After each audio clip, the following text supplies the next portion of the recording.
Hello guys, welcome back to our channel. This is me with my love episode. എപ്പിസോഡിന്റെ opening സീനിൽ ഇപ്പോൾ ഒരു flash back ആയിരിക്കും കാണിക്കുക. അതായത് ആ ഒരു ടൈറ്റൻ അതെങ്ങനെ വന്നു, അത് എവിടേക്ക് പോകുന്ന അറിയാതെ കൺഫ്യൂസ്ഡ് ആയിട്ട് നിൽക്കുന്ന ആ ഒരു സമയത്ത് കോണിയുടെ വില്ലേജിലുള്ളവരും ഹാപ്പി ആയിട്ടാണ് അവിടെ ജീവിച്ചു പോന്നിരുന്നത്. അപ്പോഴായിരിക്കും ഒരു ദിവസം അവർ ഞെട്ടിച്ചുകൊണ്ട് അവിടെ മുഴുവനും പുക എങ്ങനെ സ്പ്രെഡ് ആവുക. അത് ചെയ്തത് മറ്റാരുമല്ല, തീ കേഗർ. സത്യത്തിൽ ഇത് ആ സ്പൈനൽ ഫ്ലൂയിഡാണ് അവൻ ഇപ്രകാരം അവിടെ മുഴുവൻ സ്പ്രെഡ് ചെയ്യുന്നത്. അതായത് ടൈറ്റായി മാറാനുള്ള ആ ഒരു മെഡിസിൻ അത് അവിടെയുള്ള ഗ്രാമവാസികൾ ഇഞ്ചക്ട് ചെയ്യാൻ കഴിയില്ല എന്ന് മനസ്സിലാക്കി അവൻ അവിടെ മുഴുവൻ അത് സ്പ്രെഡ് ചെയ്യുകയാണ്. ഈ കേക്കറാണെങ്കിൽ ആ കുരങ്ങൻ ടൈറിന്റെ മുകളിൽ ഒരുപാട് ആ മെഡിസിൻസ് എല്ലാം അവിടേക്ക് കൊണ്ടുവന്നിരുന്നു. അതിനുശേഷം അവൻ അപ്രകാരം ആ മരുന്ന് സ്പ്രെഡ് ചെയ്തതിന് പിന്നാലെയാണ് അവിടെ ഉണ്ടായിരുന്ന ജനങ്ങളെല്ലാവരും ടൈറ്റൻസായി മാറിയത്, കോണിയുടെ അമ്മയടക്കം. കേക്കറാണെങ്കിൽ ഈ കാര്യങ്ങളെല്ലാം തന്നെ ഇപ്പൊ കാട്ടിൽ വെച്ച് ലീവായോട് തുറന്ന് സമ്മതിക്കുകയാണ്. പ്രകാരം ഞാൻ ചെയ്തത് എനിക്ക് എൽഡിയസിനോട് ദേഷ്യമുണ്ടെന്നും മാർലിയൻസിനെ ഞാൻ സപ്പോർട്ട് ചെയ്യുന്നുണ്ടെന്നും അവരെ ബോധ്യപ്പെടുത്താനാണെന്ന് പറയും. ലീവായ ആണെങ്കിൽ വീണ്ടും കൂടുതൽ കാര്യങ്ങൾ അവനോട് ചോദിച്ചു മനസ്സിലാക്കും. സീക്കാണെങ്കിൽ അവൻ അറിയാവുന്ന കാര്യങ്ങൾ മുഴുവൻ തുറന്നു പറയും. നീ ചോദിച്ച കാര്യങ്ങൾക്കെല്ലാം ഞാൻ മറുപടി പറഞ്ഞു കഴിഞ്ഞു, ഇനി എപ്പോഴാണ് നീ എന്നെ എറിനേഗറിന്റെ അടുത്തേക്ക് കൊണ്ടുപോകുക എന്ന് അവനാണെങ്കിൽ ലീവായോട് ചോദിക്കും. ഞങ്ങളെ വെച്ച് ആ എക്സ്പെരിമെന്റ് അത് എപ്പോഴാണ് സ്റ്റാർട്ട് ചെയ്യാൻ ചോദിക്കും. അത് കേട്ട് ലീവായ ആണെങ്കിൽ ദേഷ്യപ്പെടും. നീ വെപ്രാളപ്പെടേണ്ട കാര്യമൊന്നുമില്ല, ഹെഡ് ക്വാർട്ടേഴ്സിൽ നിന്ന് ഇതുവരെ അപ്ഡേറ്റ്സ് ഒന്നും വന്നിട്ടില്ല എന്ന് പറയും. ആ സമയം കഴിഞ്ഞിടെ നടന്ന കാര്യങ്ങളെല്ലാം ഒരു സോൾജിയർ ലീവായോട് പറയും. ആണെങ്കിൽ അത് കണ്ട് ഷോക്ക് ആവുകയാണ്. ഇവിടെ സാഷാൻ ഫാമിലി ആണെങ്കിൽ ആ റെസ്റ്റോറന്റിലേക്ക് എത്തിക്കഴിഞ്ഞു. അവരത് കണ്ട് ഷോക്ക് ആവുകയാണ്. ഫാൽക്കോയും ക്യാബിയും അവരും ആ റെസ്റ്റോറൊക്കെ കണ്ട് വണ്ടറടിക്കും. അവിടുത്തെ പ്രധാനപ്പെട്ട ഷെഫ് നിക്കലോയെ ഇപ്പൊ സാഷയുടെ ഫാമിലി അവർക്ക് പരിചയപ്പെടുത്തി കൊടുക്കും. അദ്ദേഹം ഒരു മാർലിയൻ ആണെന്നുള്ള സത്യം മനസ്സിലാക്കി സാഷയും ഫാൽക്കോയും അവർ രണ്ടുപേരും ഷോക്ക് ആവുകയാണ്.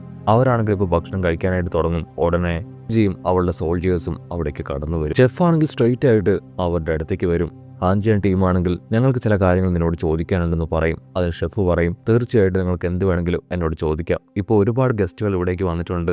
ഈ തിരക്കൊന്നും ഒഴിഞ്ഞിട്ട് ഞാൻ നിങ്ങളുടെ ചോദ്യങ്ങൾക്കെല്ലാം ഉത്തരം തരാമെന്ന് പറഞ്ഞ് അവരെ ഒരു പ്രത്യേക റൂമിലേക്ക് അവൻ കൊണ്ടുവരികയാണ്. അവിടേക്ക് വന്ന ജീനാണെങ്കിൽ വലിയൊരു ബോട്ടിൽ കണ്ട് ഷോക്കാവും. ഇത് ശരിക്കും VIPs കുടിക്കുന്ന ബോട്ടിലാണ്, ഇതൊരൽപ്പം നമുക്ക് കഴിച്ചാലോ ചോദിച്ച് ആണെങ്കിൽ അത് കുടിക്കാനായിട്ട് ഒരുങ്ങും. അടുത്ത നിമിഷം അവിടേക്ക് ഷെഫ് ഓടി വന്ന് അതങ്ങനെ പിടിച്ചു മേടിക്കുകയാണ്. ജീനാണെങ്കിൽ ഷെഫിനോട് സോറി പറയും, ഞാൻ ജസ്റ്റ് അത് എടുത്തത് മാത്രമേ ഉള്ളൂ, കഴിച്ചിട്ടില്ല. ഷെഫാണെങ്കിൽ ദേഷ്യപ്പെട്ട് പറയും, നിങ്ങളെപ്പോലുള്ള വൃത്തിയായിട്ട എൽഡിയൻസിന് കുടിക്കാനുള്ളതല്ല ഇത്. അത് കേട്ട് ജീൻ ഷോക്കാവും. നിനക്ക് ഇത്ര കാലവും അവരോട് വലിയ വിരോധമൊന്നും ഉണ്ടായിരുന്നില്ലല്ലോ, ഇപ്പൊ എന്താണ് നീ ഇപ്രകാരം സംസാരിക്കുന്നതെന്ന് ചോദിക്കും. അതിനവൻ മറുപടി ഒന്നും പറയാതെ ആ ഒരു വൈനുമായിട്ട് അവിടുന്ന് ദൂരേക്ക് പോകും. ആ ഷെഫ് ആണെങ്കിൽ താഴേക്ക് പോന്നു കണ്ട ഫാൽക്കോയും ഗ്യാബിയും അവർ രണ്ടുപേരും കാര്യമായിട്ട് എന്തോ പ്ലാൻ ചെയ്യും. ഫാൽക്കോ ആണെങ്കിൽ എനിക്ക് വയറുവേദനിക്കുന്നു എന്ന് പറഞ്ഞ് ബാത്റൂമിലേക്ക് പോകാനായിട്ട് ഒരുങ്ങും. ഞാൻ എൻ്റെ ബ്രദറിനെ ഹെൽപ്പ് ചെയ്യാൻ പോവുകയാണെന്ന് പറഞ്ഞ് സാഷയും അവനോടൊപ്പം ഇപ്പൊ നൈസായിട്ട് ആ ഷെഫിന്റെ അടുത്തേക്ക് വരികയാണ്. ആ ഷെഫാണെങ്കിൽ അവരെ കണ്ട് നിങ്ങൾ എന്തിനാണ് ഇവിടേക്ക് വന്നെന്ന് ചോദിക്കും. അതിനവർ പറയും, നിങ്ങളെപ്പോലെ ഞങ്ങളും മാർലിയൻസ് ആണ്, പേടിക്കേണ്ട ആവശ്യമൊന്നുമില്ല, നമ്മളെ രക്ഷപ്പെടുത്താൻ വലിയൊരു പട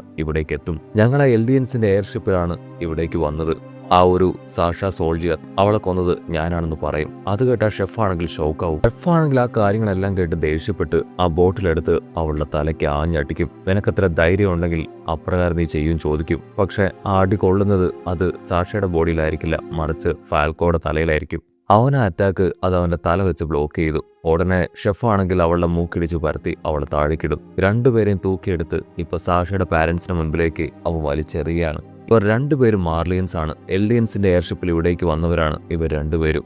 ഈ പെണ്ണാണ് നിങ്ങളുടെ മകൾ സാഷയെ കൊന്നു കളഞ്ഞെന്ന് പറയും. അത് കേട്ട് അവർ ഞെട്ടും. ഈ കത്തി ഉപയോഗിച്ച് നിങ്ങൾക്ക് ഇവിടെ കൊല്ലാം, നിങ്ങൾ കൊന്നില്ലെങ്കിൽ ഞാൻ കൊല്ലുമെന്ന് പറയും. അതേസമയം ആർമിനാണെങ്കിൽ ഈ കാര്യങ്ങളെല്ലാം കണ്ട് സോൾജിയേഴ്സിനെ അവിടേക്ക് വിളിക്കും. ജയിലിൽ നിന്ന് ഇവർ രണ്ടുപേരും എപ്പോൾ രക്ഷപ്പെട്ടു എന്ന് അറിയാതെ അവരാണെങ്കിൽ ഷോക്കാവും.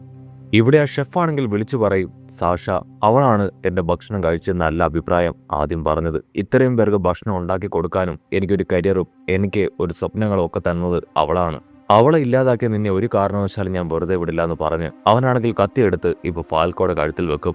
അതിന് ഗ്യാബി ആണെങ്കിൽ ദേഷ്യപ്പെട്ട് പറയും, അവളാണ് ആദ്യം മാർലിയൻസിനിടയിലേക്ക് വന്ന് അവരെ ഇല്ലാതാക്കിയത്, എന്റെ ഫ്രണ്ട്സിനെ കൊന്നത്, അതുകൊണ്ടാണ് ഞാൻ അപ്രകാരം ചെയ്തത്. ഷെഫാണെങ്കിൽ തീർത്തു പറയും, നീ എന്തൊക്കെ പറഞ്ഞാലും യാതൊരു കാര്യവുമില്ല, എന്റെ ഫ്രണ്ട് സാഷയെ കൊന്നതിന് എന്നെ ഞാൻ വെറുതെ വിടില്ല. തർക്കങ്ങളെല്ലാം കേട്ട് സാഷയുടെ പപ്പയാണെങ്കിൽ ഷെഫിന്റെ കയ്യിൽ നിന്ന് ആ കത്തി വാങ്ങും. ആക്ച്വലി സത്യത്തിൽ സാക്ഷ അവൾ വളരെ ചെറുപ്പത്തിൽ തന്നെ വളരെ സ്ട്രോങ് ആയിട്ടുള്ള ഒരു പെൺകുട്ടിയായിരുന്നു.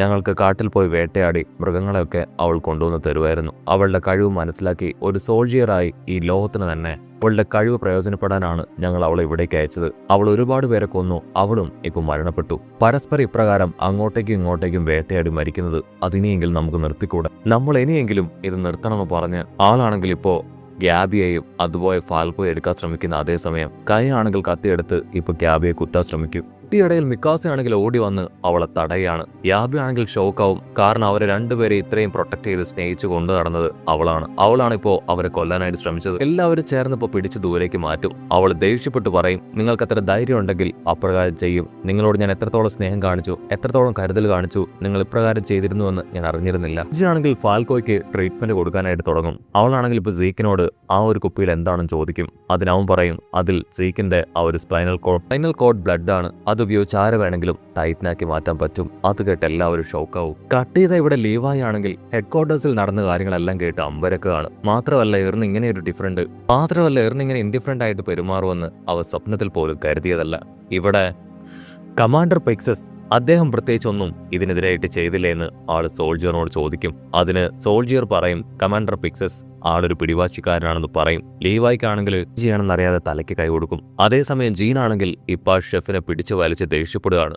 ജീനിന്റെ സ്പൈനൽ ഫ്ലൂയിഡോ ഇതെങ്ങനെ സംഭവിച്ചു? കാര്യങ്ങൾ സോളിഡ് ആയിട്ട് പറയാനായിട്ട് കഴിയില്ല. ആ ഫസ്റ്റ് സ്കൗട്ട് അവരിവിടേക്ക് വന്നപ്പോഴാണ് ഈ ഒരു ലിക്വിഡ് ഇവിടേക്ക് കൊണ്ടുവന്നത്. സത്യത്തിൽ ഇത്രയും ഇവിടേക്ക് കൊണ്ടുവരേണ്ട ആവശ്യം ഉണ്ടായിരുന്നില്ല.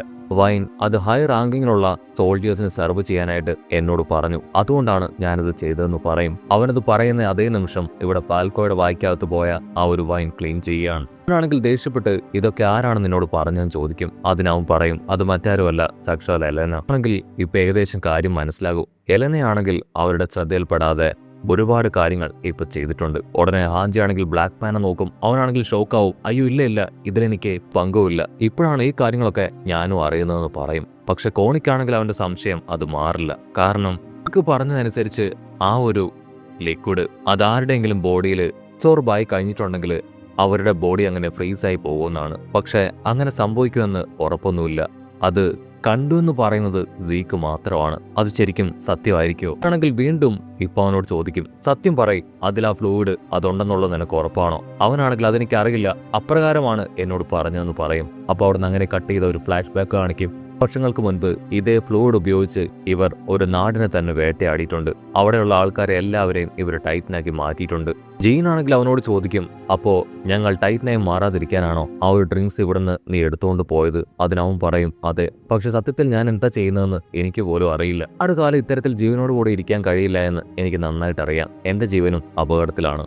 ഇതാ ഇപ്പൊ ഗ്യാബിയെ കാണിക്കും. ഗ്യാബി ആണെങ്കിൽ ആർമിനോട് പറയും, ഞാനാണ് നിങ്ങളുടെ ടീമിലുള്ള ആ പെൺകുട്ടിയെ കൊന്നുകളഞ്ഞത്. മാത്രമല്ല നിങ്ങളുടെ സോൾജിയറിനെ ഞാൻ അറ്റാക്ക് ചെയ്യാൻ ശ്രമിച്ചു. നമുക്ക് എന്നെ ധൈര്യമായിട്ട് കൊല്ലാം, എനിക്കതിൽ കുഴപ്പമില്ല എന്ന് പറയും. ഫാൽക്കോ അവൻ യാതൊരു തെറ്റും ചെയ്തിട്ടില്ല. അത് കേട്ട് ആർമിൻ പറയും, നിന്നെ ഞങ്ങൾ ആരും കൊല്ലാനായിട്ട് പോകുന്നില്ല. കൊല്ലുകയും ഇതാക്കുകയും ചെയ്യുന്ന കാര്യങ്ങൾ മാത്രമേ നിങ്ങൾക്കറിയൂ. ഞങ്ങൾ അപ്രകാരമുള്ള ആളുകളല്ല എന്ന് ആർമിൻ പറയും. ആ നിമിഷം എറിനാണെങ്കിൽ അവിടേക്ക് വന്ന് അവന്റെ കയ്യിൽ ഒരു അച്ചുണ്ടാക്കി കാണിക്കും. ഏത് നിമിഷം വേണമെങ്കിലും അവൻ ടൈറ്റനായി മാറാം എന്നതാണ് അതിന്റെ അർത്ഥം. ആ സമയം ഫ്ലോക്കും ടീമും ആണെങ്കിൽ മുകളിലേക്ക് വന്ന് ഗണ്ണൊക്കെ ചൂണ്ടി നമ്മുടെ ആൾക്കാരെ ഭയപ്പെടുത്തും. സീക്ക് എവിടെയാണുള്ളതെന്ന് നിങ്ങൾക്ക് നന്നായിട്ട് അറിയാം, ഞങ്ങൾക്ക് എത്രയും വേഗം അവനെ കാണണമെന്ന് പറയും. അഞ്ചാണെങ്കിൽ ദേഷ്യപ്പെട്ട് പറയും, സിറ്റുവേഷനൊക്കെ കൈവിട്ട് പോയിക്കൊണ്ടിരിക്കുകയാണ്. ആ സീക്ക് അവന്റെ ആ ഫ്ലൂയിഡ് ഉപയോഗിച്ച് എല്ലാവരെയും ടൈറ്റനാക്കി മാറ്റാൻ ശ്രമിച്ചുകൊണ്ടിരിക്കുകയാണ്. പക്ഷെ അവരാണെങ്കിൽ അത് മൈൻഡ് പോലും ചെയ്യില്ല. ആണെങ്കിൽ ഹാഞ്ചി അടക്കം എല്ലാവരെയും ലോക്ക് ചെയ്യാണ്. പിന്നീട് ഫ്ലോക്ക് ആണെങ്കിൽ ഈ പേരിനുള്ള ആ റൂം അത് നോക്ക് ചെയ്ത് അവനോട് പറയും, ഞങ്ങൾ എല്ലാ ജോലിയും പക്കായിട്ട് കംപ്ലീറ്റ് ചെയ്തു, നമുക്ക് എത്രയും വേഗം ഇവിടുന്ന് പോകണം. മിക്കാസി എല്ലാവരും ഷോക്കായി എറിനെ തന്നെ നോക്കുകയാണ്. ഗ്യാബി ആണെങ്കിൽ അത്രയും നേരവും എറിനെ കൊല്ലണമെന്ന് പറഞ്ഞു നിന്ന അവൾക്കാണെങ്കിൽ ഇപ്പൊ അവനെ കാണുമ്പോൾ ഭയം. ഉടനെ എറിനാണെങ്കിൽ ഗ്യാബിയോടും ഫാൽക്കോയോടും എനിക്ക് നിങ്ങളോട് രണ്ടുപേരോടും ആവശ്യമായിട്ട് ചില കാര്യങ്ങൾ സംസാരിക്കാനുണ്ടെന്ന് പറയും. അവരാണെങ്കിൽ അത് കേട്ട് ഞെട്ടുന്നതോടു കൂടെ ഈ ഒരു എപ്പിസോഡ് അവസാനിക്കുന്നു.